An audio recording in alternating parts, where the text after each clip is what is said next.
Good morning, students. Today we are going to discuss a new topic from Unit 3rd, that is adsorption at liquid interface. So, in last class we discussed about adsorption at solid interface, जिसमें हमने study की थी different isotherm. उसमें हमने देखा था कि अगर कोई भी गैस के मॉलिक्यूल्स है सॉलिड के सरफेस पे एड्जॉर्ब हो रहे हैं तो वो मोनोलेयर फॉर्म कर रहा है या मल्टी लेयर फॉर्म कर रहा है. But in case of liquid this phenomena is different from adsorption at solid interface. So, certain solute molecules and ions when added to a liquid are partitioned in favor of surface or interface and reduce the interfacial tension and surface tension. This is termed as positive adsorption or simply adsorption. जब हम एक कोई भी solute molecules और ions को liquid में add करते हैं देन जो आयंस होंगे वो सरफेस पर आकर पार्टीशन हो जाएंगे, ठीक है. एंड अगर वो सरफेस पर एक्ट कर रहे हैं दैट मीन्स वो उसके इंटरफेशियल टेंशन को रिड्यूस कर रहे हैं. इस प्रोसेस को हम क्या बोलेंगे? Positive adsorption. Okay, examples are surface active agents, for example SLS, sodium lauryl sulphate and tweens and spans. Second point is some other solute molecules or ions are partitioned in favor of bulk of liquid, still they affect the interfacial properties. This is termed as negative adsorption. कुछ molecules होंगे जब हम उसको liquid में डालेंगे तो वो partition हो जाएंगे टुवर्ड्स बल्क ऑफ लिक्विड, फिर भी वो क्या करेंगे? इंटरफेशियल प्रॉपर्टीज़ को अफेक्ट करेंगे. तो उस टाइप के एड्सॉर्प्शन को हम बोलेंगे negative adsorption. For example, when inorganic electrolyte sodium chloride are added to water they marginally enhance the surface tension. In case of surface active agent they act on surface and reduce the interfacial or surface tension, but in case of negative adsorption they enhance the surface tension and the electrolyte remain in the bulk and pull the solvent molecule on the surface through electrostatic interaction. Next is some other substances do not affect interfacial tension when they added to water. और कुछ ऐसे substances होंगे जो interfacial tension को नहीं affect करेंगे. And for example, sugar, carbohydrate and cellulose derivatives. As you can see in the graph, it is plotted between surface tension and concentration of added substance. In case of A, when we add surfactant sodium chloride sulphate and tweens, so जैसे जैसे हम concentration increase करेंगे वो surface पर act करेंगे और surface tension को reduce करेंगे. And in case of B, for example electrolytes, अगर हम ऐड करेंगे तो वो बल्क में जाकर पार्टीशन हो जाएंगे और सरफेस टेंशन को इंक्रीज़ करेंगे. And in case of C, there is no effect when we add sugar and carbohydrate to the liquid. Next is electrical properties of interfaces.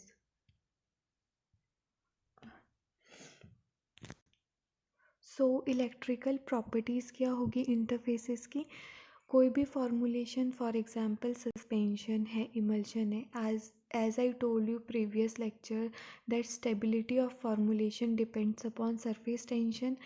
अगर हम surface tension को कम करेंगे that means हमारा system miscible होगा और stable होगा.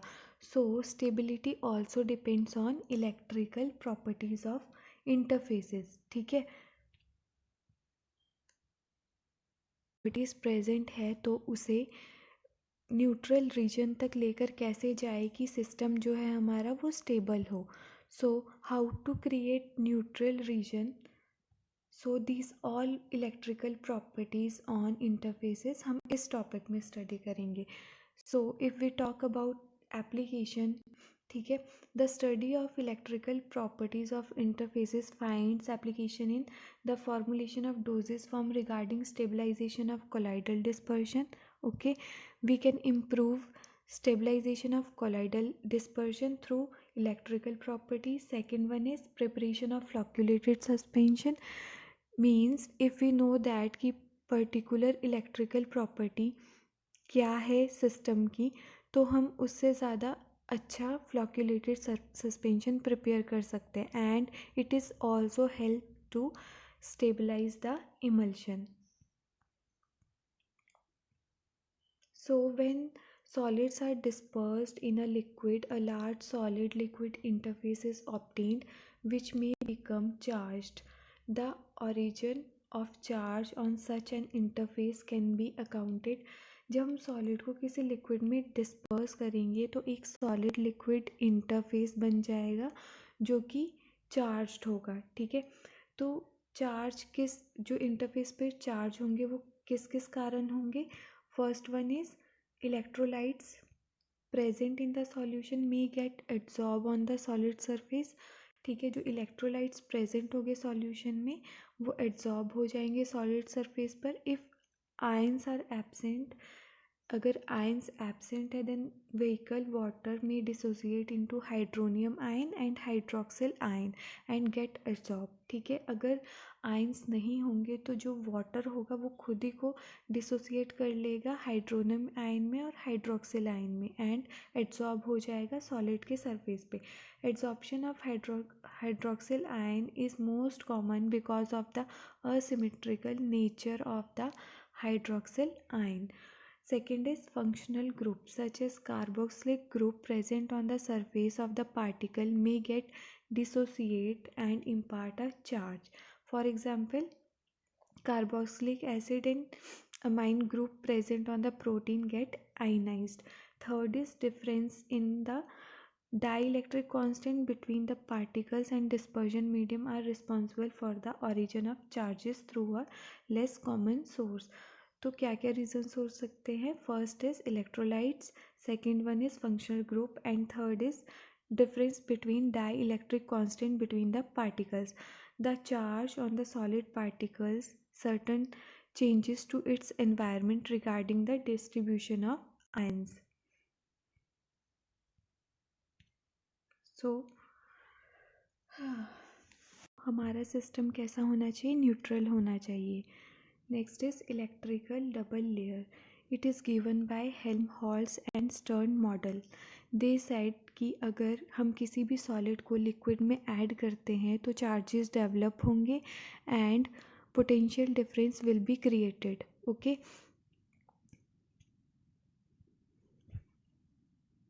Potential difference we can find out कि हमारा सिस्टम कितना स्टेबल होगा. ठीक है, electrical double layer. The concept of the electric double layer at the interface can be illustrated with the help of this diagram. The interface A dash is solid liquid interface. A and A dash is solid liquid interface. Suppose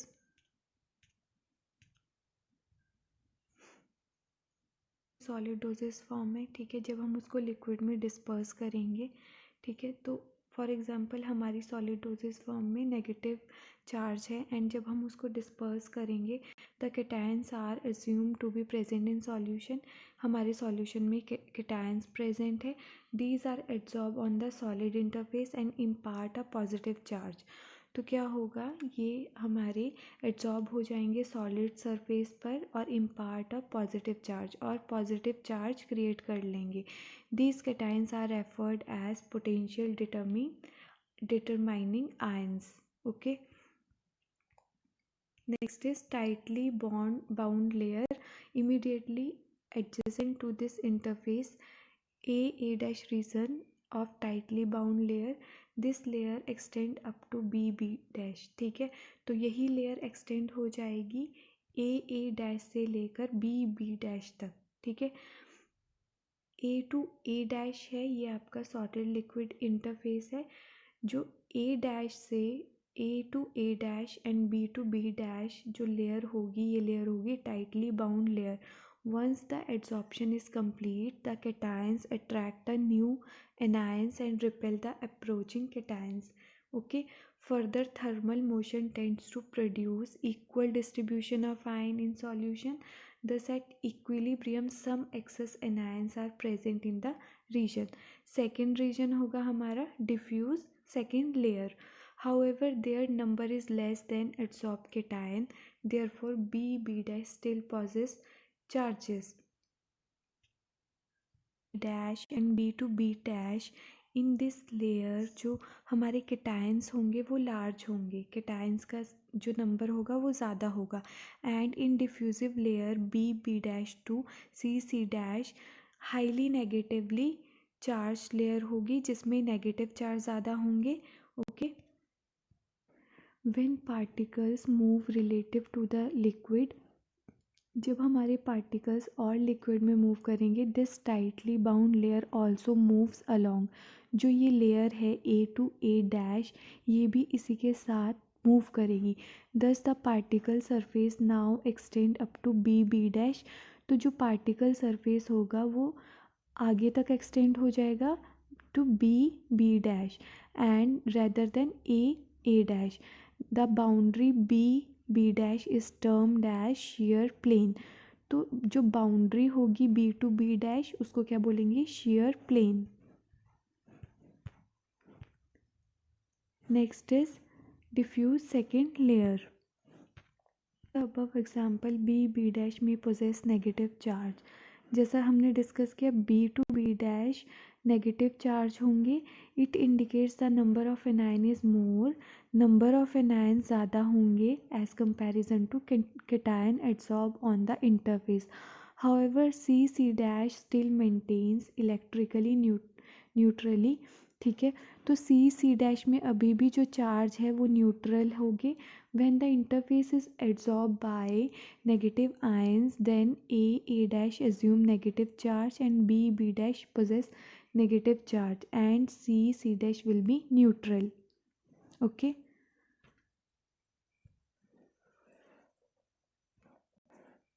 so अगर हम distribution की बात करें ions की, सो इन ए dash charges क्या होंगे, A dash can be negative, B dash may be positive or C dash will be neutral. Next is Nernst potential and it is represented by E or electrothermodynamic potential. Nernst potential also known as electrothermodynamic potential. It is the difference between potential difference between of actual surface and the electroneutral region of the solution, that is a dash to d dash. In this diagram this region a dash to d dash, ठीक है, इस region का potential difference okay of actual surface and electroneutral region क्या होगा, Nernst potential. So that means कि अगर कोई system highly potential होगा तो वो ज़्यादा टाइम लेगा न्यूट्रल रीजन को अचीव करने के लिए, ठीक है। Next is zeta potential. It is the potential observed at the shear plane, that is b dash line. So you can see in the diagram b dash line, ठीक है, also known as electrokinetic potential. Okay, and it is the difference in the potential between the surface of tightly bound layer, that is shear plane, and electroneutral region of the solution. And zeta potential can also be defined as the work required to bring a unit charge from infinity to the surface of the particle. Zeta represents movement. Electrokinetic potential means electrokinetic charges की movement, ठीक है, तो ये difference होगा between tightly bound layer and the electroneutral region of the solution. Okay, मतलब जितना कम zeta potential होगा उतना ही ज़्यादा सस्पेंशन स्टेबल होगा। Next is applications. Zeta potential governs the degree of repulsion between the adjacent ion of like charges, hence it is used to predict, zeta potential is used to predict particle-particle interaction. Such information provide insights about the stability of system containing dispersed particle and optimum zeta potential desirable for the maximum stability. Okay, if so that means कि अगर कोई system highly potential होगा तो वो ज़्यादा time लेगा neutral region को achieve करने के लिए, ठीक है। Next is zeta potential. It is the potential observed at the shear plane, that is b dash line. So you can see in the diagram b dash line, ठीक है, also known as electrokinetic potential. Okay, and it is the difference in the potential between the surface of tightly bound layer, that is shear plane, and electro neutral region of the solution. And zeta potential can also be defined as the work required to bring a unit charge from infinity to the surface of the particle. Theta represents movement. Electrokinetic potential means electrokinetic charges की movement, ठीक है। तो ये difference होगा between tightly bound layer and the electro neutral region of the solution. Okay, मतलब जितना कम zeta potential होगा उतना ही ज़्यादा सस्पेंशन स्टेबल होगा। Next is applications. Zeta potential governs the degree of repulsion between the adjacent ion of like charges. Hence, it is used to predict. Zeta potential is used to predict particle-particle interaction. Such information provide insights about the stability of system containing dispersed particle and optimum zeta potential desirable for the maximum stability.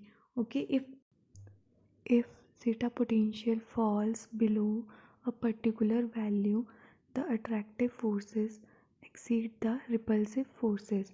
This results in the aggregation of the particle. Zeta potential optimum होना चाहिए for maximum stability. Okay, if zeta potential की value अगर क्या होगी, particular value से कम होगी तो attractive forces ज़्यादा होगी रिपल्सिव फोर्सेस से, एंड ये रिज़ल्ट करेगा एग्रीगेशन ऑफ द पार्टिकल। जो सॉलिड पार्टिकल्स होंगे सस्पेंशन में उनका एग्रीगेशन हो जाएगा अगर ज़ीटा पोटेंशियल की वैल्यू पर्टिकुलर वैल्यू से कम होगी। So it should be A optimum zeta potential for desirable stability of system.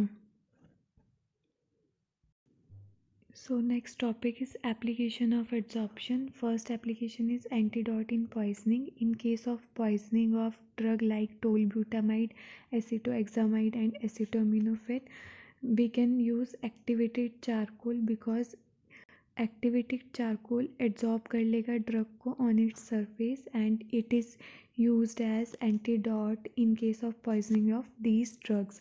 Second is decolorizing agent. Purification means removal of color of organic medicinal is usually undertaken by shaking with activated charcoal. So the impurities get adsorbed on the surface of charcoal and can be removed by filtration. Example is talc is generally used for clarification of aromatic water.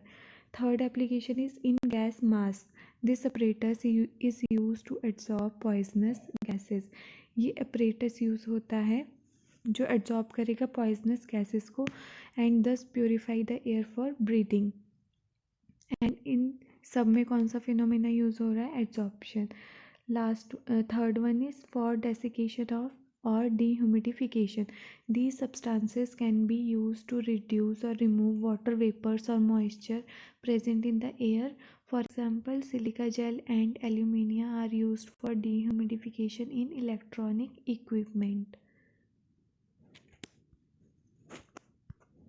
Next is separation of inert gases. Due to difference in a degree of adsorption of gases by charcoal, a mixture of inert gases can be separated by adsorption. Next is softening of hard water. The hard water is made to pass through a column packed with zeolite. Zeolite is sodium aluminum silicate. So calcium and magnesium ions which are responsible for hardness get adsorbed on zeolite. Okay, so sodium aluminum silicate and जो calcium और magnesium ion है वो उसकी water की hardness के लिए responsible होते हैं। सो जियोलाइट की सरफेस पर कैल्शियम और सोडियम आयन एब्जॉर्ब हो जाएंगे and the exhausted zeolite is regenerated with 10% of sodium chloride solution. And इस मैकेनिज़्म से क्या होगा, जो हार्ड वाटर है वो किस में कन्वर्ट हो जाएगा, सॉफ्ट वाटर में। These all are the applications of adsorption. So today we discussed adsorption at liquid interface, electrical properties of interface, electrical double layer and application of adsorption. So if you have any query then you can ask me. Thank you.